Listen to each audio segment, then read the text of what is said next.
upaya sudah dilaksanakan untuk bisa seperti ini. Iya. Jadi, tinggal kita semuanya, Bapak dan Ibu guru, bagaimana kita bisa memelihara apa yang sudah ada ini, dan kita mempunyai kewajiban untuk selalu meningkatkan kualitas dari SMK Tunas Harapan Pati. Harapan saya SMK Tunas Harapan Pati ini bisa lebih baik, jauh lebih baik daripada yang sebelumnya, dan bisa menciptakan generasi penerus yang sangat berkualitas, baik itu di levelnya di nasional maupun sampai ke internasional.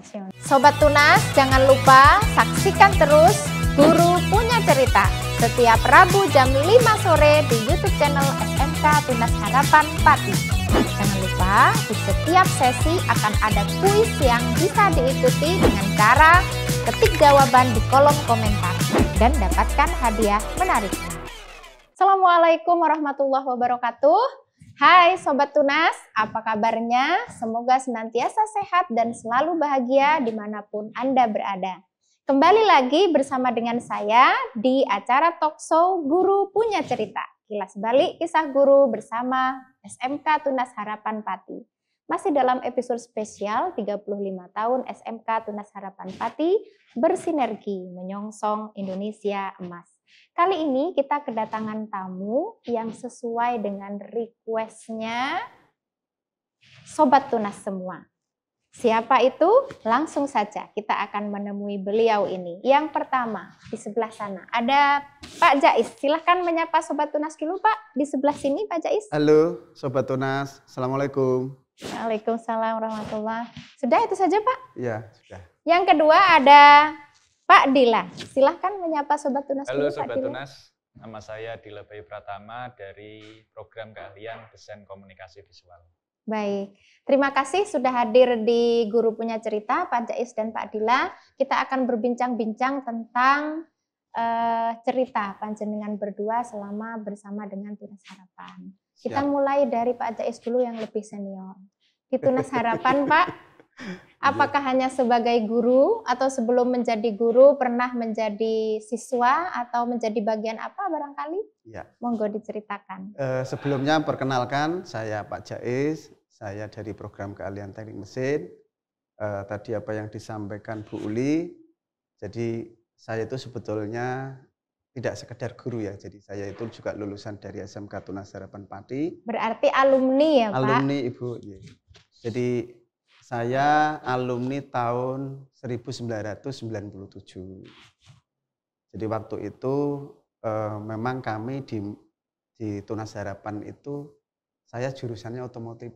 Awalnya otomotif Bu. Awalnya ya. Otomotif, berarti sebagai siswa otomotif siswa ya otomotif. Pak dulunya. Ya, jadi yang ngajar saya waktu itu ada, yang sekarang masih itu ada Pak Karyo, ada Pak Made.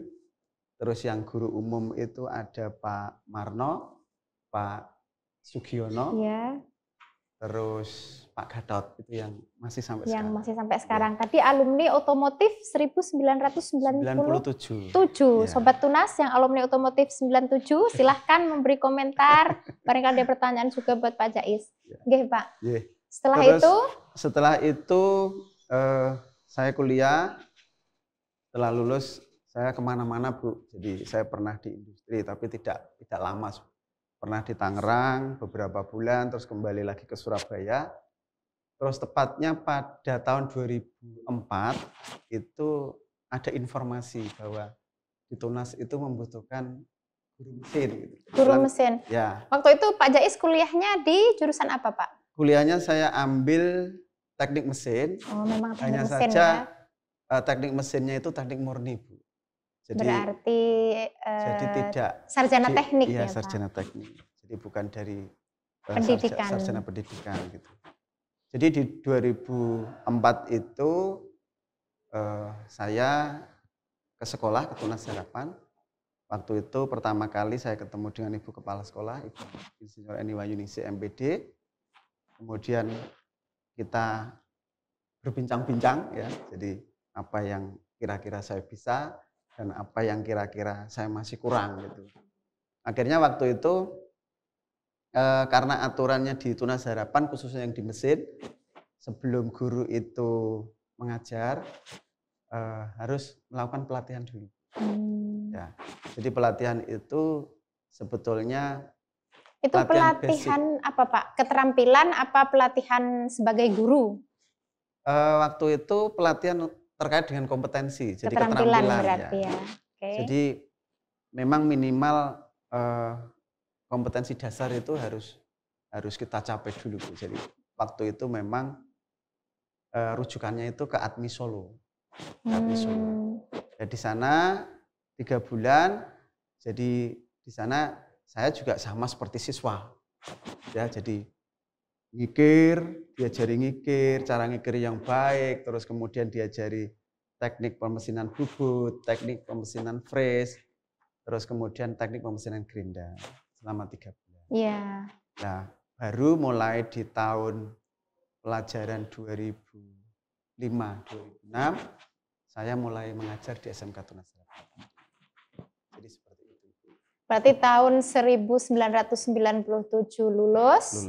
Berarti masuk sebagai siswa tahun 94 ya Pak? 94 Bu. Ya. Berarti tahun 94 masuk di Tunas Harapan sebagai siswa dan tahun 2004 masuk di Tunas Harapan sebagai guru. Sepertinya seru ya ceritanya. Nanti kita lanjut lagi ya Pak. Kita ke Pak Dila dulu. Kalau Pak Dila sendiri pernah jadi siswa Tunas Harapan Pak? Tidak pernah. Oh tidak, berarti bukan alumni Tunas ya? Betul. Berarti masuk di Tunas sebagai guru. Betul. Tahun berapa Pak masuknya? Saya masuk SMK Tunas Harapan Pati lebih tepatnya 19 Agustus 2013. Masih ingat ya Pak tanggalnya ya? Masih. Dan 19 itu, Agustus ya, 2013 ya? Dan itu tidak akan saya lupakan pengalaman. Kenapa Pak? Kok bisa tidak terlupakan? Apa ya? Ya bisa dibilang saya ketika mulai mengajar itu ada hal-hal yang menurut saya unik. Ya, waktu itu kalau tidak salah ada acara halal bihalal yang diselenggarakan di aula sekolah, dan pada saat saya diterima itu saya dikasih tugas oleh Pak Arif waktu itu, masih ketua jurusan animasi waktu itu. Saya disuruh beli figura dan kertas gambar itu ukurannya A4. Jadi itu belum mengajar ya Pak? Belum mengajar. Belum mengajar. Saya pikir itu untuk apa ya? Untuk media pembelajaran saya. Oh iya. Ya. Tapi ternyata di balik itu saya surprise sekali. Tugas dadaan. Oh gitu. Ya, ternyata apa Pak tugasnya itu? Saya disuruh duduk di pojok depan waktu itu. Itu kan pada saat halal bihalal. Betul, ya. Ya, kepala sekolah mungkin mengundang kiai siapa gitu, saya kok tidak ingat. Yang pasti saya disuruh membuat gambar karikatur untuk souvenir yang akan diberikan. Surprise sekali ya. Mungkin bisa diceritakan Pak Dila. Ya. Pak Dila ini dulunya kuliah di keguruan atau tidak? Kalau Pak Jais tadi kan dari murni. Sama. Oh sama berarti ya. Kalau Pak Dila dari? Saya di seni rupa Universitas Negeri Semarang. Oh berarti dari seni rupa, kemudian di Tunas Harapan mengajar animasi juga menggambar ya Pak waktu itu. Oke baik. Nanti kita lanjut lagi ceritanya Pak Dila. Sekarang ke Pak Jais. Pak, perbedaannya ketika menjadi siswa dengan menjadi guru Pak, untuk yang dirasakan di sistem pembelajarannya Pak. Ya. Ketika saya sebagai siswa ya memang ini tidak sesuai dengan jurusan saya saat ini, jadi kan tentunya berbeda karakternya. Tapi waktu itu mesin sudah ada sebetulnya ya Pak? Ada, cuman memang dulu itu atas masukan dari saudara waktu itu ya, saya disuruh ambil otomotif. Cuman setelah perjalanan kalau misalkan kita mau kuliah itu kan jurusan otomotif tidak ada, tetap masuknya kan teknik mesin. Betul. Jadi akhirnya ya karena di sini saya jurusannya mesin, otomatis saya kan masuknya di mesin. Iya. Jadi mungkin berbeda Bu karakternya. Kalau di otomotif itu kan ketika saya jadi siswa ya, mapelnya di sana kan ada kelistrikan otomotif, ada mesin otomotif, ada sasis otomotif. Tentunya itu juga ketika kita bekerja itu berbeda-beda kondisinya. Nah itu yang sedikit berbeda kalau kita bandingkan dengan kondisi saat ini. Jadi ketika jadi siswa itu, waktu itu kan... Ini enggak Pak, saya potong sebentar. Kemarin dari guru senior, salah satu guru senior itu menyampaikan bahwa di awal-awal berdirinya sekolah menengah kejuruan yang waktu itu namanya STM sangat identik dengan tawuran. Waktu itu dirasakan enggak waktu Pak Jais menjadi siswa itu tahun 94? Apakah memang siswa STM itu identik dengan tawuran gitu ya? Kalau itu ada Bu. Ada ya cuman, Pak? Ya ada cuman tidak tawuran ya. Waktu saya sekolah itu tidak tawuran, tapi ada selisih personel gitu antara siapa dengan siapa. Di gitu, sekolah gitu saja. Ya, di sekolah atau juga antar ada. sekolah? Di sekolah, di tapi sekolah. Kalau antar sekolah waktu saya di sini tidak ada itu, tidak pernah ada kejadian aman seperti berarti itu. Aman ya? gitu loh. Cuman kalau dulu itu kan kesan di masyarakat, karena kita laki-laki semua ya. Jadi kesannya itu berani itu arahnya kan ke negatif pasti. Nah, itu kesan di masyarakat seperti itu. Oh, anak STM itu karena rata-rata laki-laki gitu ya. Jadi waktu itu yang perempuan itu hanya di jurusan listrik saja Bu kayaknya. Itu pun tidak banyak, hanya 1 atau 2 atau 3 siswi saja. Kalau yang jurusan mesin dan otomotif ya memang semuanya laki-laki ya. Gitu. Kalau sekarang itu kan cuman saya yang merasa agak bukan aneh ya Bu, cuman saya sering menyampaikan ke anak-anak saya ketika ngajar. Ke siswa ya Pak ke siswa. sekarang Jadi, ya.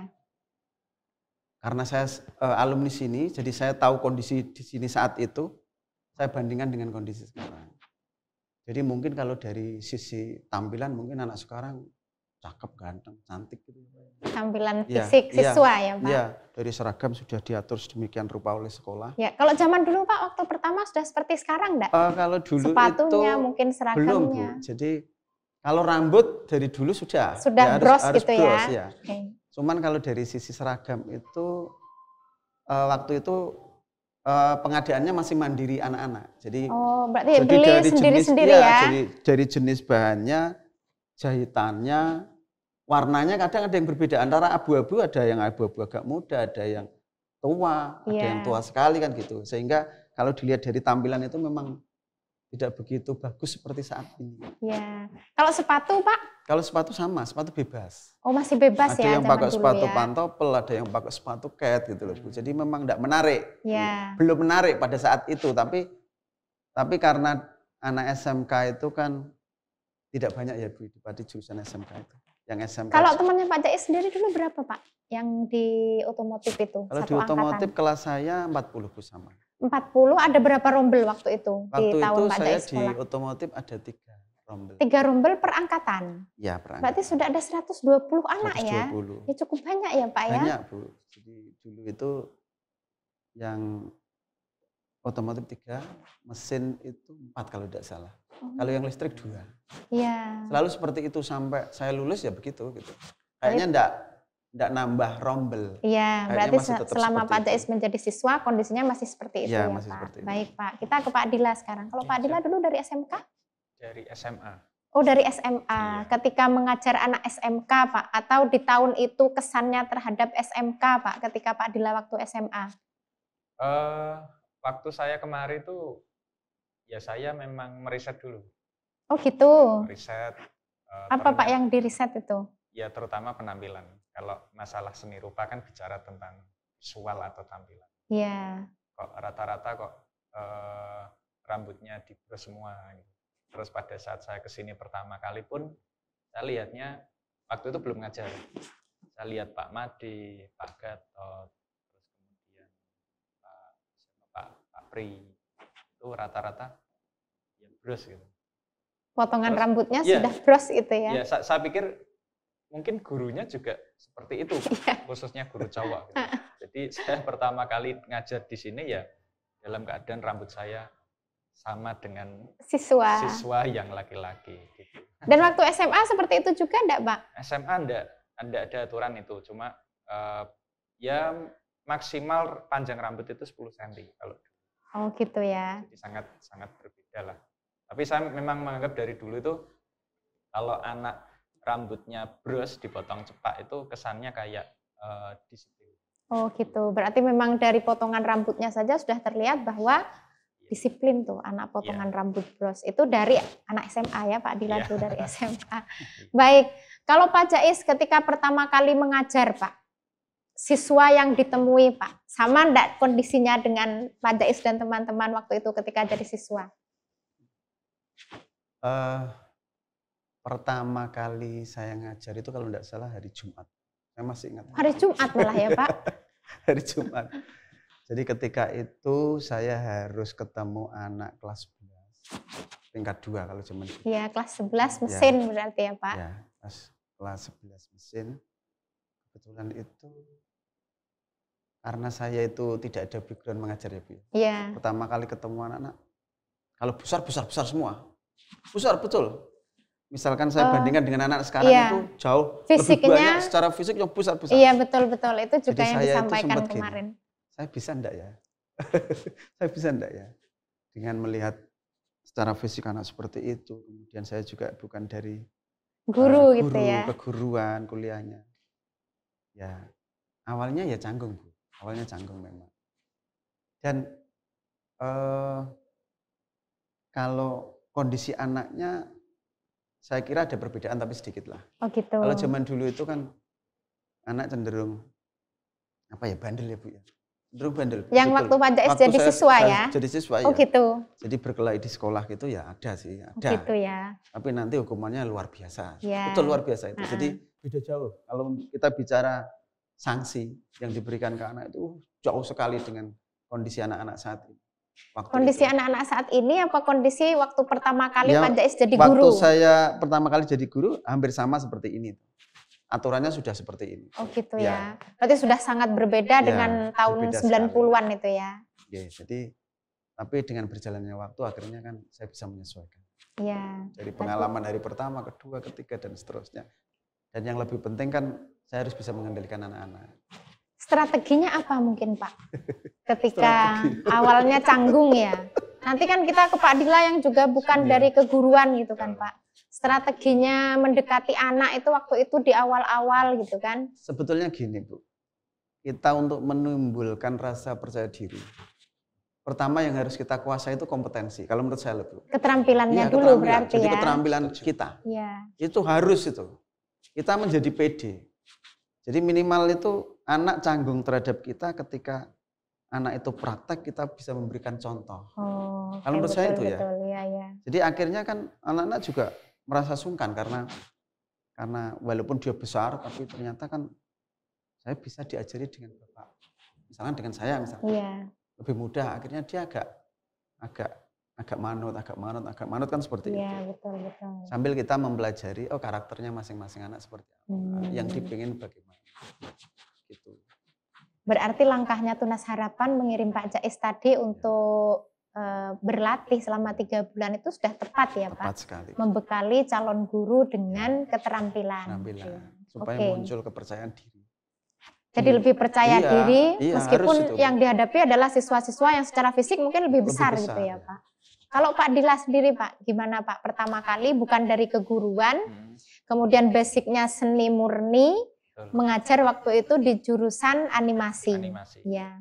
Kalau muridnya waktu itu ada yang cewek juga Pak atau cowok semua seperti muridnya Pak Jais? Animasi ada yang cewek, tapi memang minoritas. Masih sedikit juga ya waktu itu ya. Okay. Yang paling banyak tetap cowok. Tapi mungkin karakternya agak beda ya Pak dengan anak mesin ya? Beda. Jadi saya waktu itu saya menilai dulu siswa itu yang dikatakan Pak Jais bandel, ya memang ada bandelnya, tapi menurut saya cerdik. Oh cerdik ya? Sampai saya dikerjain itu saya juga baru tahu itu waktu pertama kali mengajar. Dikerjain gimana Pak? Sama kelas berapa itu? Ya. Tepatnya kelas 11. Kelas 11, waktu itu jurusannya animasi ya? Animasi dan kebetulan kelasnya itu kelas yang animasi 1. 11 animasi 1 tahun 2013 ya Pak? 11 animasi 1 2013 noted ya. Apa Pak ngerjain apa Pak? Saya waktu pertama kali itu kalau tidak salah hari Senin. Itu kan kalau dulu kan ada sistemnya shift Iya. Jadi masuk pagi pulang siang sama masuk siang pulang sore. Iya betul, kita masih 2 shift waktu itu ya Pak. Iya, bersebelahan dengan TOI waktu itu. Jadi kami hanya ada 2 ruangan. Di situ mungkin Pak Arif waktu itu ada pekerjaan di luar. Iya. Dan saya itu ngajar, saya juga heran itu, ngajar hampir 1 kelas. Tapi keadaan alat-alatnya itu hanya 20 waktu. Saya curiga. Alatnya 20, anaknya lebih banyak gitu ya. Iya, terus saya ambil langkah gini. Jadi 1 alat atau 1 komputer itu untuk berdua berpasangan. Iya. Ketika sudah selesai, oke. Jam 11.45 waktu pulang. Terus kemudian ada yang shift yang siang, masuk siang. Loh, kok hanya dua anak gitu. 2 anak cowok semua. Terus saya tanya, Mas ini memang kamu masuknya siang? Iya Pak, harusnya tadi teman saya tuh masuk siang juga. Saya ini ya dibully dalam tanda kutip, tapi ya enggak apa-apa itu jadi tantangan buat saya. Jadi memang saya menghadapi anak yang cerdas. Cerdas dalam arti mungkin bagi saya yang pemula itu ya mungkin kesannya negatif ya, tapi menurut saya ini jadi tantangan lah. Karena caranya biar bisa menghandle anak ini supaya bisa menjadi lebih baik untuk seterusnya dan tidak mengulangi kejadian tersebut. Itu yang berkesan pertama kali ya Pak. Betul, iya. Ada rasa ini enggak Pak, karena bukan dari keguruan kemudian masuk, kalau dulu dari seni murni masuk di animasi, ada merasa sedikit insecure enggak dengan kondisi Pak Dilas? Oh memang sudah pede nih saya mengajar menjadi guru gitu. Kalau pede sih belum Bu, karena apalagi saya dari seni rupa murni waktu itu, apalagi basicnya manual. Saya belajar komputer khususnya untuk animasi ya baru di Tunas Harapan. Oh gitu ya. Belajar otodidak. Dan saya banyak belajar dengan siswa. Tapi dari situ ya memang seperti yang Pak Jais katakan memang agak sedikit diremehkan karena ngapain gitu, seolah kayak ngatur gitu. Tapi ya saya punya potensi di bidang animasi. Kalau saya ajak gambar pun mereka pada saat itu heran. Ya mungkin standar mereka ya, gambar saya bagus meskipun ya menurut saya biasa. Jadi ya seperti yang Pak Jais katakan, kita harus punya kompetensi, keterampilan yang mungkin bisa di atas anak itu. Itu yang membuat mereka itu hormat atau patuh sama kita. Berarti sama ya Pak, meskipun bukan dari keguruan, tapi karena kita memiliki sesuatu yang bisa dibagi dengan anak, maka anak bisa dikendalikan gitu lah ya dalam tanda kutip. Baik, ke Pak Jais sekarang. Pak, dari 2005 ya Pak, pertama kali ngajar atau 2004? 2005 pertama kali ngajar ke 2025, berarti sudah 20 tahun. Kita ceritanya sekarang sebagai guru ya Pak, siswa tadi sudah. Selama 20 tahun menjadi guru Pak, apa cerita yang paling masih diingat dengan siswa? Cerita ya Bu. Cerita malam mungkin, karena di mesin ada 3 shift ya Pak. Oh iya. Ya. Kalau waktu itu memang di mesin itu mulai saya masuk itu sudah 3 shift. 3 shift ya Pak di 2005 itu ya. Cuman itu akhirnya dengan berjalannya waktu kan menjadi sesuatu yang biasa. Mungkin orang lain melihat luar biasa, tapi kita karena melakukan setiap hari itu suatu hal yang biasa. Kalau pengalaman siswa ya, kalau pengalaman siswa pribadi saya enggak ada. Cuman waktu awal-awal saya jadi ketua jurusan. Tahun berapa Pak itu? Tahun 2008. 2008 berarti 2005 masuk sebagai guru, 2008 terus menjadi ketua jurusan mesin. Oke. Jadi ada teman guru, kebetulan yang ngajar di mesin, tapi bukan guru produktif waktu itu. Guru baru bukan Pak? Waktu 2008 itu? Statusnya masih baru. Baru, berarti masuk di Tunas setelah Pak Jais? Iya, saya sudah jadi ketua jurusan beberapa tahun. Jadi waktu itu beliau menyampaikan ke saya, Pak, kelas itu loh Pak kalau diajar itu ramai gitu. Iya betul, ramai. Iya. Karena putri ya gurunya, jadi kan sedikit agak gimana gitu. Gurunya Putri yang diajar semuanya cowok ya. Cowok-cowok. Betul. Waktu itu akhirnya begini, udah gini aja Bu, jangan tetap ngajar di dalam, saya tak di luar saja. Jadi Pak Jais jaga pintu. Iya, di luar ruangan, tapi saya sengaja supaya anak-anak tahu ada saya gitu. Iya. Nah, itu yang sampai sekarang itu masih teringat Bu. Ya, itu masih teringat sampai sekarang. Dan kondisinya anak-anak setelah itu terus ini Pak tenang. Tenang gitu loh. Tidak tahu ya, menganggap saya sebagai Eden Sawan apa tapi sampai sekarang saya masih ingat. Iya. Kalau tidak salah di gedung A sana.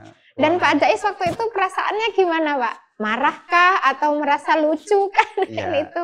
Ya di antara marah dan lucu.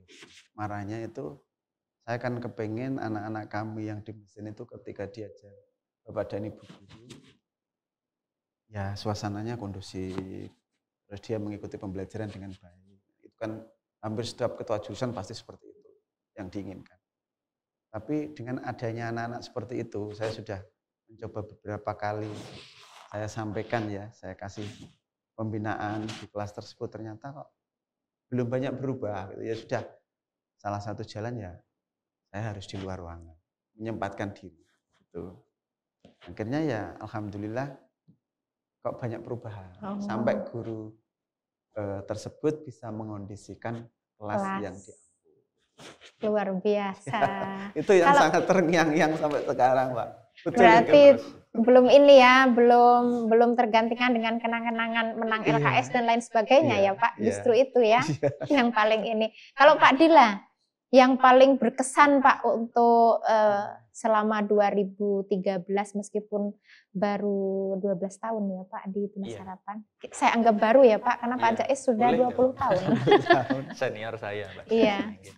Apa Pak yang paling berkesan ini dengan anak-anak animasi yang sekarang sudah berubah nama, sudah berapa kali ya Pak Dila ya? Ya dulu animasi, ya, kemudian animasi. 2014 itu beralih multimedia. Langsung 2014 ya, terus multimedia.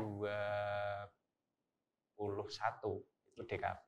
Berarti sekarang jurusannya sudah desain komunikasi visual ya Pak. Dari 3 perubahan jurusan ini Pak, adakah perbedaan di karakter siswa atau seperti apa Pak yang dialami Pak Dila? Karakter siswa ya ada Bu. Kalau dulu masih animasi karena kami itu memang jurusan minoritas. Dalam tanda kutip minoritas karena rata-rata hampir sekelas lebih itu pasti pergeseran dari jurusan-jurusan belakang. Jurusan-jurusan mesin ya Pak, jurusan belakang mesin itu. Otomotif itu. Jadi ya itu tadi Bu sampai sekarang pun masih. Ya. Dan rata-rata anak yang seperti itu ya kecerdasannya kinestetik. Anak ini tidak bisa diem. Padahal kalau kami di industri kreatif itu memang rata-rata mayoritas ya pada diem di depan komputer. Kemudian dia fokus, tapi anak ini tidak pernah fokus. Ya intinya seringkali membuat ulah. Dan juga yang paling berkesan menurut saya waktu namanya masih multimedia. Jadi ada satu anak memang antusias untuk membuat animasi, bahkan kelas 10 pun kan biasanya masuknya Juli, September itu dia sudah bisa membuat video animasi ya simpel lah, animasi yang simpel. Sampai dia menekuni terus, pinjam alat pen tablet pun ya terus sampai tiap hari dan seringkali pulang malam. Pulang malam itu mungkin ada 1, 2 atau 3 siswa yang bareng gitu. Dan uniknya itu ada yang pernah terkunci. Terkunci di ruangan? Betul. Gara-gara temennya sudah pulang, dia belum pulang gitu Pak? Atau bagaimana? Pada saat itu hari Minggu. Hari Minggu. Karena kami kan habis main ketoprak waktu malam minggunya. Terus minggunya itu kan memang istirahat. Yang bawa kunci itu kebetulan saya, Pak Mugi sama Pak Arif. Dan di hari Minggu itu ada anak TOI yang sedang berlatih untuk persiapan LKS mobil robot. Itu kebetulan kan masih satu satu gedung, ya, satu bersebelahan. ini ya waktu itu ya. Sebelahan. Terus anak ini itu sendirian masuk di lab, terus ditutup.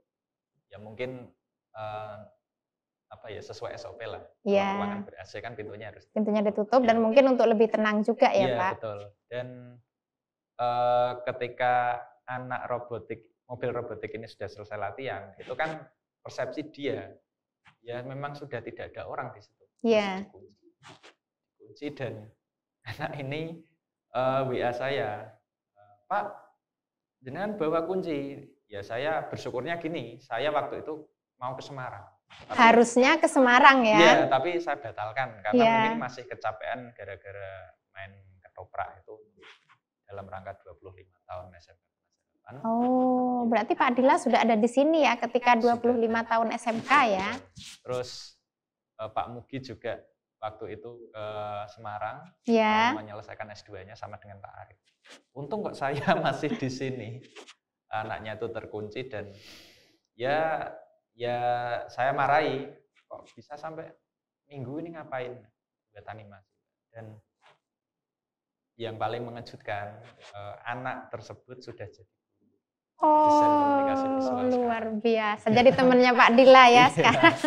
Baik, nanti kita lanjutkan lagi Pak Dila. Pak Jais, kalau tadi kita bicara tentang karakter siswa, sekarang kita bicara tentang perkembangan Tunas Harapan, Pak. Dari Pak Jais menjadi siswa di tahun 94 sampai sekarang, berarti kan nyaris 30 tahun ya, 31 tahun, 3 dekade. Nah, kalau Pak Jais gimana? Menurut Pak Jais perkembangannya Tunas Harapan baik dari segi bangunan, dari aturan, dari infrastruktur atau sarana prasarana yang disediakan? Ya, Bu. Jadi ketika saya sekolah di sini, dari sisi fasilitas bangunan itu kalau saat ini kondisinya bangunannya sudah tidak ada semua. Berarti ketika Pak Jais jadi siswa, saat ini bangunan itu sudah tidak ada ya? Sudah in memoriam berarti ya, Pak? Seingat saya itu yang masih tetap itu parkiran guru itu masih tetap. Kondisinya sama seperti dulu. Sama yang di lantai 2. Terus lantai 3 itu kan tambahan baru. Jadi kayaknya itu saja yang masih sama kondisinya seperti dulu. Terus kalau di lokasi ruangannya itu batasnya sampai gedung B, gedung C ya, gedung C saja. Jadi batasnya sampai situ. Ini gedung C, Pak. Gedung C, berarti gedung D ya. Gedung D sebelah sana. Yang sini belakang E. Belakang E. Oh, gedung E. Ya. Jadi batasnya itu sampai itu saja, Bu. Jadi STM Tunas Harapan itu batasnya sampai situ. Kebetulan di situ adalah bengkel mesin. Kalau otomotif itu di daerah BK. Itu di tahun 94 ya, Pak? 94. Kemudian yang listrik itu ini yang di atasnya parkiran guru. Oh, berarti di lantai 2 ya waktu itu ya, sudah ya. Kalau yang sini dulu belum ada, yang itu pendopo. Pendopo itu dulu kan ruangan Ibu Kepala Sekolah. Terus sebelah selatannya itu ruang guru. Ruang guru, berarti ruang gurunya di sebelah di gedung B ya, Pak, dulu ya? Di gedung B, kalau tidak salah itu ada tiga ruangan atau 2 ruangan gitu. Sebelah sananya ruang teori. Sama depannya di gedung A juga ruang teori. Itu ketika saya sekolah. Terus ketika saya masuk ke sini, Bu, tahun 2005 itu seingat saya mulai membangun gedung A tapi sebelah selatan. Itu kalau dari yang sekarang jadi ruang teori berarti ya, Pak? Ruang teori. Kemudian yang tata usaha itu masih di ruangan Ibu Kepala Sekolah itu dulu tata usaha, terus BK. Ke utaranya itu BK. Kemudian ruang gurunya masih tetap. Ini masih bangunan lama semua yang sini. Terus tiap tahun melakukan perubahan-perubahan terkait dengan gedung gitu, sampai sekarang. Kayaknya hampir 20 tahun ini tidak pernah berhenti. 20 tahun tidak berhenti. Kalau terkait ini Pak, kelengkapan alat praktek. Ya, kelengkapan alat praktek dari Pak Jais menjadi siswa waktu itu dengan 2005 deh. Ketika Pak Jais menjadi guru. Bagaimana Pak? Apakah memang sudah up to date sesuai zamannya? Atau yang sekarang ini sudah lebih up to date lagi? Yang pasti memang berbeda, Bu. Jadi waktu itu saya kan otomotif ya. Kalau dari sisi otomotif itu bedanya kalau dulu kan belum ada EV ya. Jadi masih karburator. Jadi kalau bicara kelistrikan pasti sama. Bicara sasis pasti sama. Mungkin ada beberapa perbedaan sedikit lah. Terus kalau mesin, kalau isinya mesin sama mungkin. Tapi mungkin sistemnya yang berbeda dengan waktu saya mulai ngajar di sini. Kalau yang mesin, kebetulan waktu itu saya dapat kerja bangku juga, Bu. Otomotif itu ada kerja bangku waktu itu. Itu kalau kerja bangku kan memang semua itu pekerjaan dengan tangan ya. Jadi kayaknya masih sama ya, dari zaman dulu sampai sekarang mungkin ya Pak? Masih sama kalau kompetensinya sama.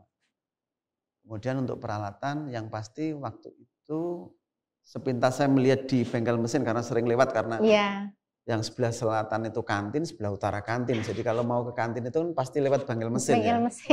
Jadi kalau saya nengok waktu itu memang mesin-mesinnya itu mesin-mesin kecil-kecil, boot fresh itu kecil-kecil.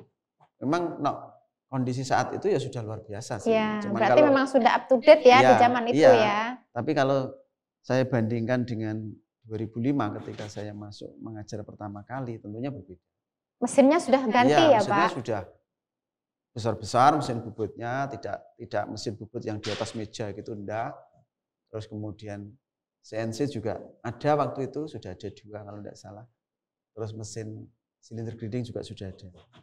Nah, di perjalanan ketika saya, ini yang jurusan mesin ya Bu ya, ketika saya jadi ketua jurusan, saya mulai berpikir karena kompetensi permesinan itu kan dilaksanakan di kelas 11 dan kelas 12.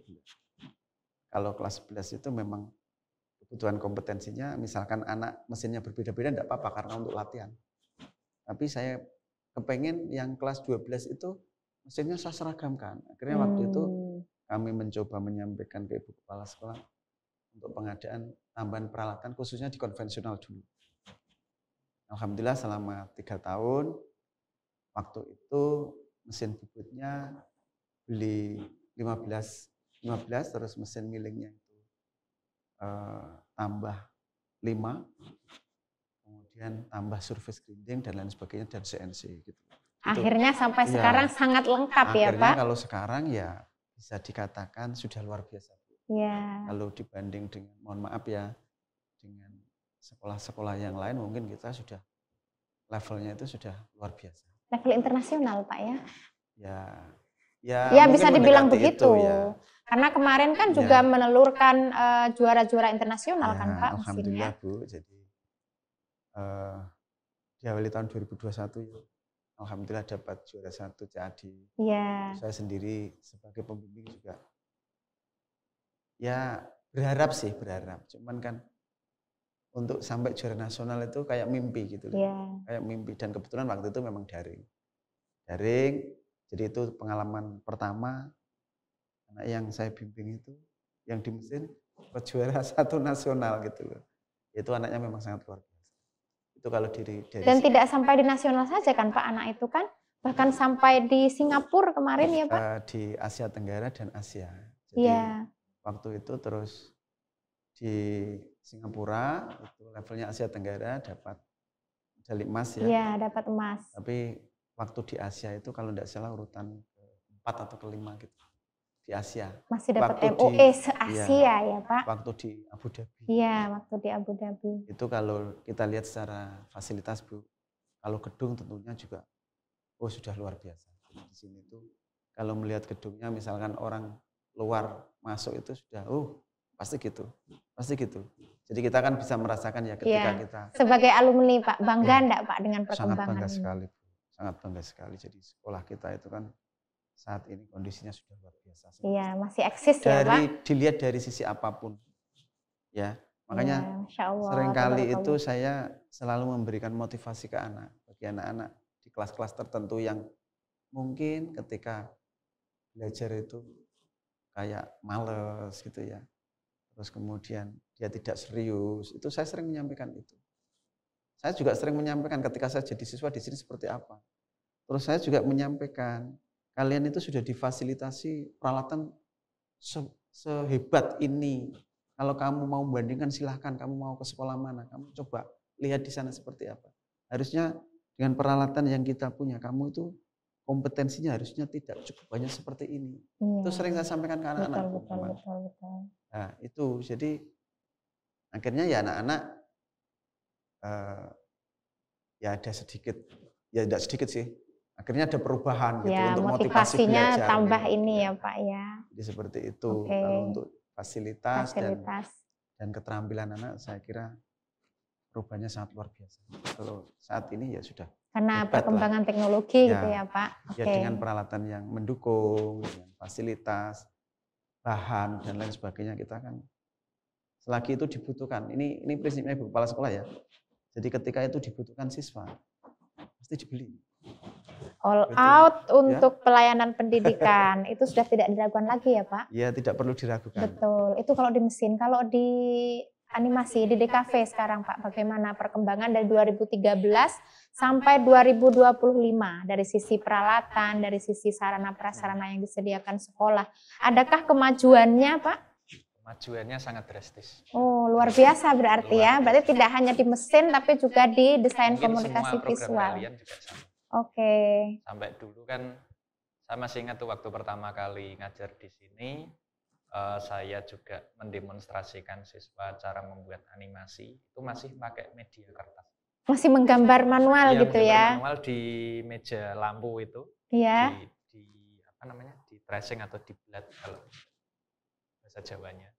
Kalau sekarang ya serba digital semua. Jadi sudah paperless dan spek komputernya juga spek yang tinggi sesuai dengan standar, tidak lagi nasional tapi internasional. Oh, ternyata di desain komunikasi visual juga sama, standarnya juga bukan nasional lagi tapi internasional ya. Bahkan kami juga ada rekanan industri, kelas industri juga dari Emitter Labs juga.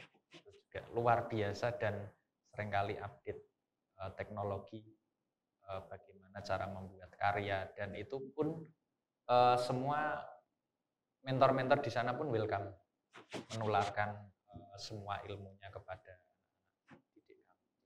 di yang magang berarti ya Pak, di apa tadi ya, namanya? Magang bisa, terus Emitter Lab ya? Ya, Emitter Lab juga, dan itu pun sampai siswa kami dilibatkan untuk pembuatan proyek film animasi. Oh, ya.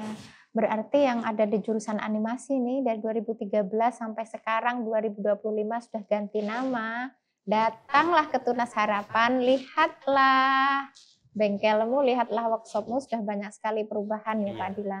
Kalau dengan perubahan itu Pak, yang Pak Dila lihat dari siswa-siswa, kira-kira siswa-siswanya ini tambah semangat atau malah tambah nggak usah belajar, mending ini misalnya karena ada peralatan komputer banyak gitu. Ya pasti ada, dan itu pun harus kita perlu memantau karena apa ya, anak-anak zaman sekarang itu lebih cenderung main game. Jadi itu yang perlu kita pantau, dan ya kalau saya pribadi sih tidak masalah game, tapi hanya sebatas hiburan saja. Kalau sudah ya oke, kita kembali ke benang merahnya, kita harus buat karya-karya, entah itu grafis, entah itu videografi, terus fotografi, sampai ke animasi, semuanya. Jadi kami memang mensupport anak, mereka minatnya di bidang apapun kita support. Maksudnya minatnya di bidang apapun di 5 tadi itu ya Pak? Kami peminatannya ada 3. Oh 3, ya. Apa saja Pak itu Pak? Yang pertama itu yang 3 dimensi. Itu 3 dimensi itu bikin kartun gitu ya? Atau bikin apa? Bisa dibilang seperti itu, cuma dalam bentuk 3 dimensi. Jadi yang mempunyai volume. Ya, berarti bisa dilihat dari segala arah. Bentuknya memang seperti hidup gitu ya? Iya, sama pembuatan environment ya seperti inilah. Bisa pembuatan karakter, bahkan ada bridging juga, ada animasi, tapi animasinya tidak banyak. Karena kami kan desain komunikasi visual ya hanya sekedar desain modeling saja. Oke. Terus yang kedua, itu yang pertama. Yang kedua ada tentang 2 dimensi. Jadi apapun tentang gambar, bisa saja berupa animasi 2 dimensi, ada juga gambar ilustrasi, terus sama desain grafis. Ada 3 itu ya? Ada 3. Untuk mewadahi siswa-siswa yang berbeda-beda kreativitasnya tadi. Karena dari peminatan itu kan anak bisa, kita tahu potensi anak. saya suka 3 dimensi, meskipun di SMP itu mungkin belum pernah diajar. Anak suka dulu. Iya, kalau anak suka, ya dia akan menikmati terus dan dia akan mencari tahu bagaimana dia harus bisa membuat seperti ini. Dan itu pun kalau di kami guru-gurunya pun juga potensial semua di bidangnya masing-masing. Kenapa bisa potensial, Pak? Apakah memang sekolah menyediakan, kalau Pak Dila tadi kan otodidak ya, dari yang lulusan seni rupa, belajarnya menggambar manual, kemudian ada di Tunas disediakan peralatan berupa teknologi komputer, kemudian belajar. Nah, guru yang lain itu apakah diberi pelatihan atau sama otodidak seperti itu atau bagaimana? Ya otodidak dulu. Cuma Bu ini kan setiap tahun pasti ada ingin meningkatkan kompetensi guru, jadi membuka kesempatan bagi guru-guru termasuk saya juga, dan itu pun mungkin tidak hanya di program keahlian kami. Iya, di semua ya Pak, di guru umum juga ya. Karena di situ kan kita harus butuh update teknologi juga, karena kita juga di seni ya, jadi semuanya harus bisa kita pelajari, dan semua guru di DKV ini punya kompetensi yang berbeda-beda. Kalau saya memang mungkin ke 2 dimensinya atau desain grafisnya, Tika juga sama, mungkin lebih ke arah konten kreatifnya, Pak Arya mungkin ke 3D-nya, Pak Agri juga ke 3D juga.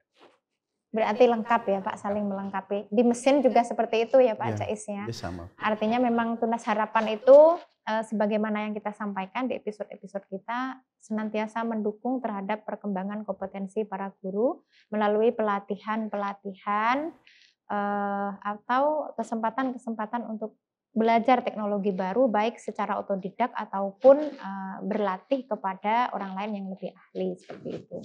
Sekarang kita sudah hampir sampai di penghujung Guru Punya Cerita, Pak. Nanti di penghujung acara ini, panjenengan berdua akan saya minta untuk menyampaikan kesan-kesan terhadap 35 tahun Tunas Harapan. Tapi sebelum itu, mungkin saya bisa tanyakan dulu, Pak. Dulu ketika, karena ada acara juga itu di 25 tahun Tunas Harapan, apa Pak Jais terlibat waktu itu, Pak? Di 25 tahun? Kalau waktu itu, kayaknya kepanitiaan di depan ya Bu. Jadi kita di jurusan itu hanya mensupport ya Pak Dila. Jadi hanya mensupport kegiatan yang sudah direncanakan di depan. Oh gitu. Ya. Apa terlibat sebagai pemain ketoprak mungkin? Oh kalau itu enggak. Kan waktu itu di 25 tahun kita ada ketoprak ya, bisa menonton di YouTube channel waktu itu masih di Tunas TV ya kan? Pak Jais waktu itu enggak terlibat? Kalau Pak Dila ikut ya Pak? Terlibat. Saya ikut. Kalau saya enggak. Dan ada acara mewarnai juga. Sama ya, ada acara mewarnai juga dan ikut terlibat di ketoprak waktu itu ya. Iya, salto-salto. Dapat peran apa Pak waktu itu di ketoprak Pak? Senopati Ganjar atau Pakuan ya, saya kok kurang tahu. Jadi ada 2 senopati sama Pak Peter itu. Ya intinya sama sih. Iya. Jadi di 25 tahun ternyata Pak Dila sudah punya peran sebagai senopati. Apakah di 35 tahun nanti bisa jadi raja? Nah, bisa dilihat ya Pak nanti surprise-nya apa dari panitia, karena kemarin katanya ada acara acara inti, acara besar di bulan September nanti sebagai acara puncak 35 tahun Tunas Harapan. Baik Sobat Tunas, itulah tadi cerita-cerita kita dengan Pak Jais dan Pak Dila. Sebelum kita menutup acara talkshow hari ini, kita akan meminta beliau berdua untuk memberikan kesan, pesan, dan harapan untuk 35 tahun Tunas Harapan. Dari Pak Jais dulu, silahkan Pak. Ya, terima kasih Bu Uli. Jadi untuk kesan, sekolah ini kan sudah luar biasa. Iya, 3 dekade loh Pak Jais ya, jadi pesannya harus banyak nih kesannya. Sudah luar biasa, jadi saya sudah ikut di dalamnya.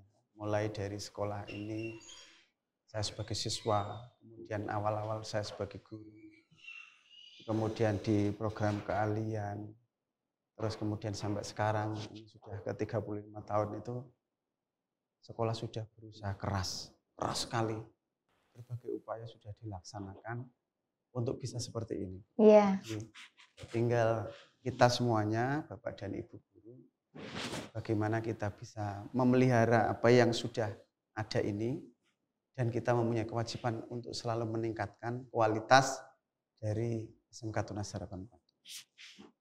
Ya, itu pesannya ya Bu ya? Iya betul, pesan. Jadi di 35 tahun ini tidak terus cukup sampai di sini, enggak, tapi ini adalah membuka pintu baru, membuka lembaran baru. Ya, membuka tahap baru ya tahap Pak. baru untuk kita lebih sukses lagi, lebih maju lagi, dan lebih dikenal masyarakat luas, tidak hanya sekedar masyarakat di wilayah Kabupaten Pati, tapi bisa sampai nasional, bahkan sampai internasional.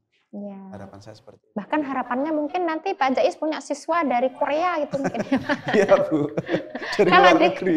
Betul ya. Biar kita bingung ngajarnya. Kan asik kayaknya gitu kan. Ya.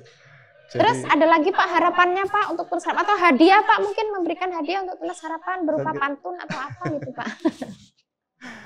Terus untuk anak-anak juga sama Bu, jadi saya selalu berharap kepada anak-anak.